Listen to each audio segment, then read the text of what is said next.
90% से अधिक आपका मानसिक जीवन अवचेतन है। इसलिए जो पुरुष और महिलाएं इस अद्भुत शक्ति का उपयोग करने में विफल रहते हैं, वे बहुत सीमित दायरे में जीते हैं। आपके अवचेतन प्रक्रियाएं हमेशा जीवन की ओर और रचनात्मक होती हैं। आपका अवचेतन आपके शरीर का निर्माता है और इसके सभी महत्वपूर्ण कार्यों को बनाए रखता है। यह 24 घंटे काम करता है और कभी नहीं सोता। यह हमेशा आपकी मदद करने और आपको नुकसान से बचाने की कोशिश करता है। आपका अवचेतन मन अनंत जीवन और असीम ज्ञान के संपर्क में है और इसके आवेग और विचार हमेशा जीवन की ओर होते हैं। महान आकांक्षाएं, प्रेरणाएं और एक भव्य और उच्चतर जीवन के लिए दृष्टिकोण अवचेतन से ही निकलते हैं। आपकी गहरी मान्यताएं वे हैं जिनके बारे में आप तर्कसंगत रूप से बहस नहीं कर सकते, क्योंकि वे आपके चेतन मन से नहीं आती, वे आपके अवचेतन मन से आती हैं। आपका अवचेतन आपसे अंतर्जनन, आवेगों, अनुभवों, संकेतों, प्रेरणाओं और विचारों के माध्यम से बोलता है और यह हमेशा आपको ऊपर उठने, पार करने, बढ़ने, आगे बढ़ने, साहसिक कार्य करने और अधिक ऊंचाइयों की ओर बढ़ने के लिए प्रेरित करता है। प्रेम करने की इच्छा, दूसरों की जान बचाने की प्रेरणा आपके अवचेतन की गहराइयों से आती है। उदाहरण के लिए 18 अप्रैल 1906 के सैन फ्रांसिस्को भूकंप और आग के दौरान जो रोगी और अपंग लोग लंबे समय तक बिस्तर पर पड़े थे, वे उठ खड़े हुए और उन्होंने अद्भुत साहस और सहन शक्ति के कारनामे किए। दूसरों को हर कीमत पर बचाने की तीव्र इच्छा उनके भीतर उमड़ी और उनके अवचेतन ने उसी के अनुसार प्रतिक्रिया दी। महान कलाकार और अवचेतन शक्तियां महान कलाकार, संगीतकार, कवि, वक्ता और लेखक अपनी अवचेतन शक्तियों के साथ तालमेल बिठाते हैं और प्रेरित होकर जीवंत हो उठते हैं। उदाहरण के लिए, रॉबर्ट लुई स्टीवनसन सोने से पहले अपने अवचेतन को यह काम सौंपते थे कि वह उनके लिए सोते समय कहानियां विकसित करे। जब उनका बैंक खाता कम होता था, तब वह अपने अवचेतन से एक अच्छी, बिकने योग्य रोमांचक कहानी देने के लिए कहते थे। स्टीवनसन ने कहा कि उनकी गहरी बुद्धि ने उन्हें कहानी को टुकड़ों में, जैसे धारावाहिक के रूप में दिया। यह दर्शाता है कि आपका अवचेतन आपके माध्यम से उच्च और बुद्धिमान बातें बोलता है, जिनके बारे में आपके चेतन मन को कुछ नहीं पता।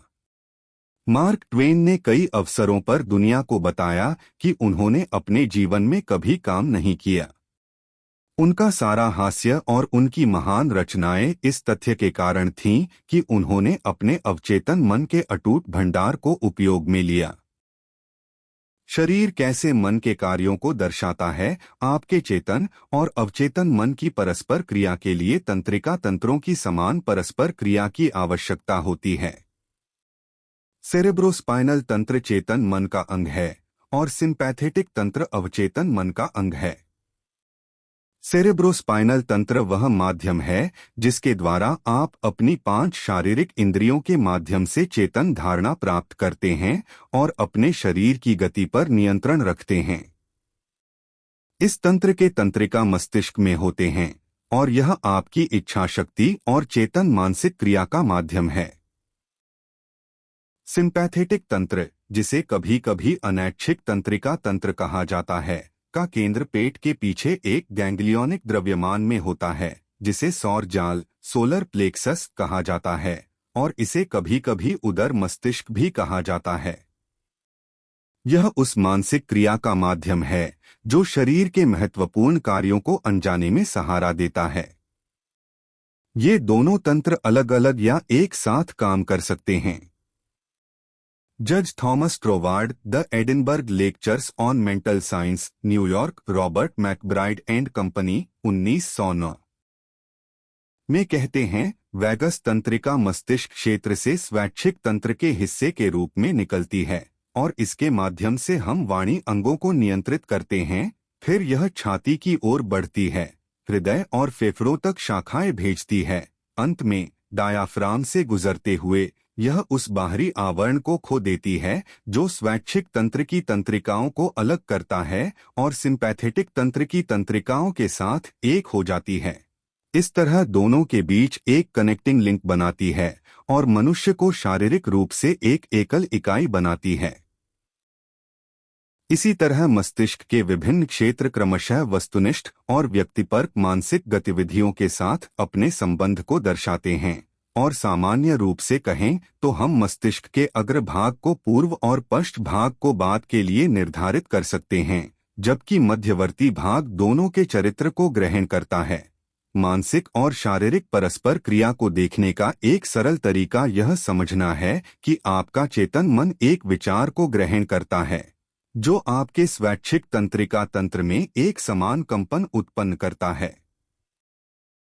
यह बदले में आपके अनैच्छिक तंत्रिका तंत्र में एक समान धारा उत्पन्न करता है। इस प्रकार विचार को आपके अवचेतन मन को सौंप देता है जो रचनात्मक माध्यम है।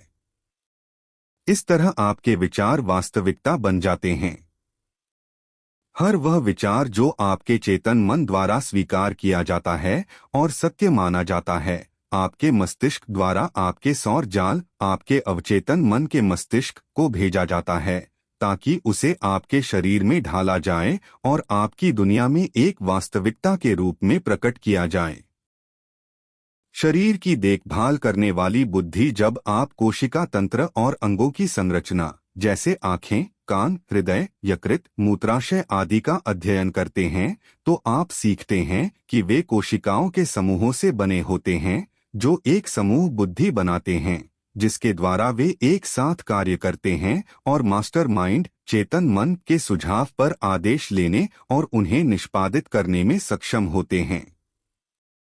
एकल कोशिका जीव का सावधानी पूर्वक अध्ययन आपको आपके जटिल शरीर में क्या होता है यह दिखाता है। हालांकि एकल कोशिका जीव में कोई अंग नहीं होते, फिर भी यह मन की क्रिया और प्रतिक्रिया का प्रमाण देता है जो गति, पोषण, आत्मसात्करण और उत्सर्जन के मूल कार्यों को करता है। कई लोग कहते हैं कि एक ऐसी बुद्धि है जो आपके शरीर की देखभाल करेगी यदि आप उसे अकेला छोड़ दें। यह सच है, लेकिन कठिनाई यह है कि चेतन मन हमेशा अपनी 5 इंद्रियों के आधार पर बाहरी दिखावट के साथ हस्तक्षेप करता है, जिसके परिणामस्वरूप गलत विश्वास, भय और केवल राय का प्रभाव पड़ता है। जब भय, गलत विश्वास और नकारात्मक पैटर्न आपके अवचेतन मन में मनोवैज्ञानिक भावनात्मक कंडीशनिंग के माध्यम से दर्ज हो जाते हैं, तो अवचेतन मन के पास उस ब्लूप्रिंट विनिर्देशों पर कार्य करने के अलावा कोई दूसरा रास्ता नहीं होता जो उसे प्रदान किया जाता है। अवचेतन मन निरंतर सामान्य भलाई के लिए काम करता है। आपके भीतर का व्यक्तिपरक स्वयं निरंतर सामान्य भलाई के लिए काम करता है, जो सभी चीजों के पीछे एक जन्मजात सामंजस्य सिद्धांत को दर्शाता है। आपके अवचेतन मन की अपनी इच्छा होती है और यह अपने आप में एक बहुत वास्तविक चीज है। यह रात दिन कार्य करता है, चाहे आप उस पर कार्य करें या नहीं।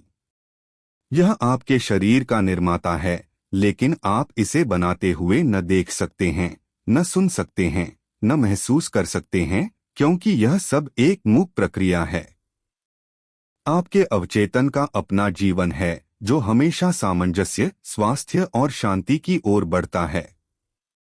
यह इसके भीतर की दैवीय प्रकृति है जो आपके माध्यम से हर समय अभिव्यक्ति की तलाश में रहती है।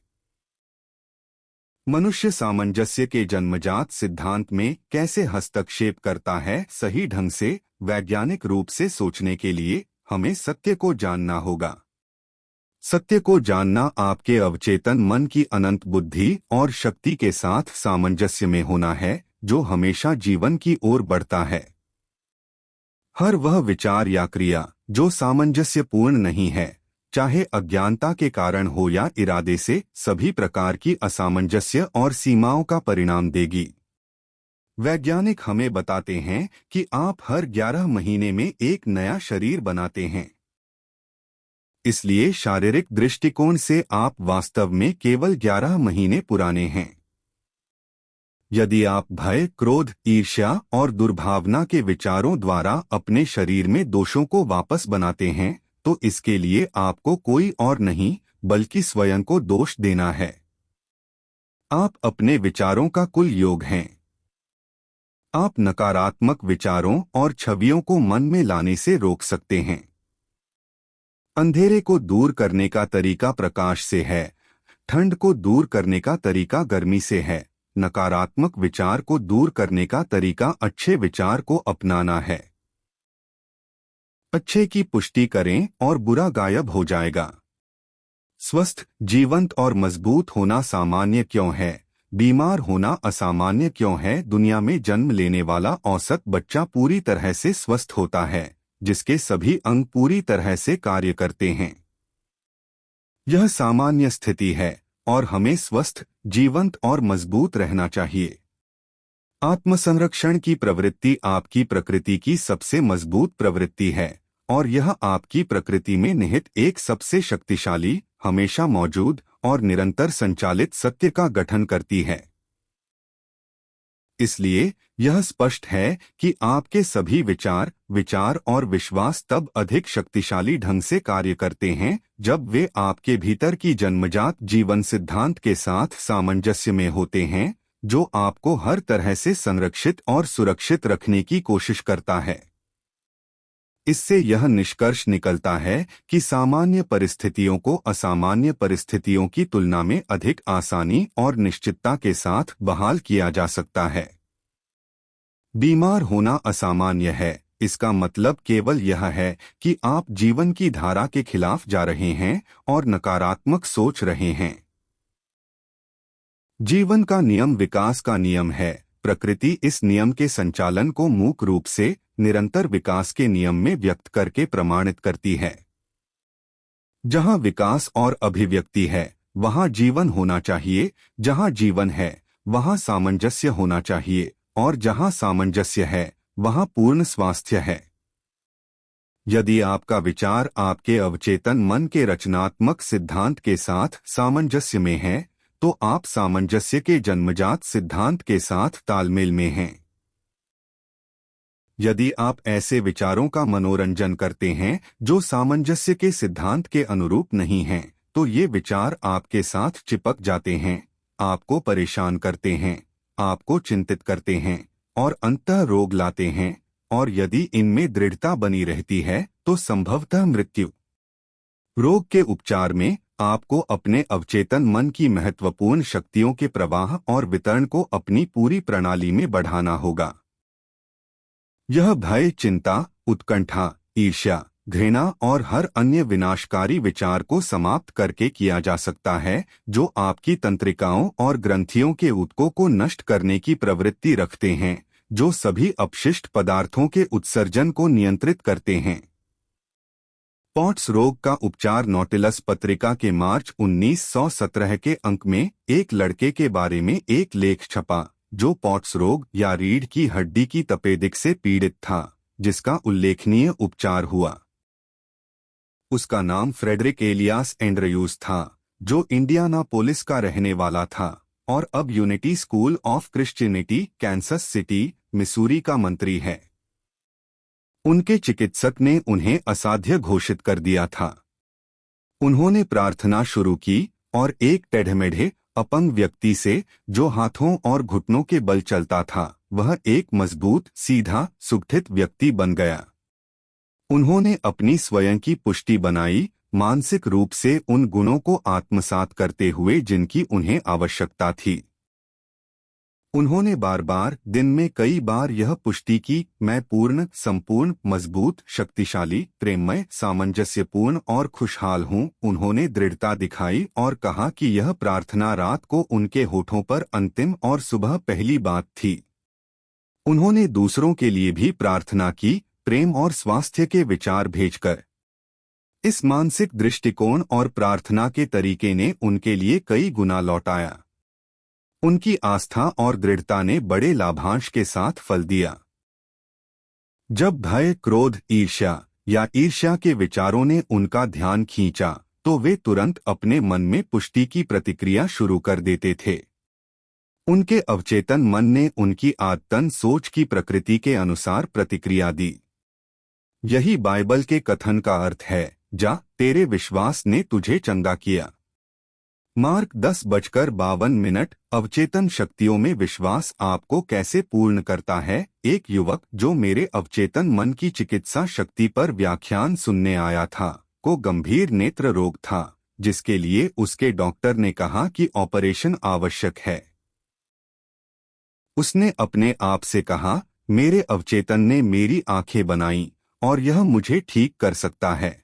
हर रात सोने से पहले वह एक सुस्त ध्यानात्मक अवस्था में प्रवेश करता था, जो नींद के समान थी।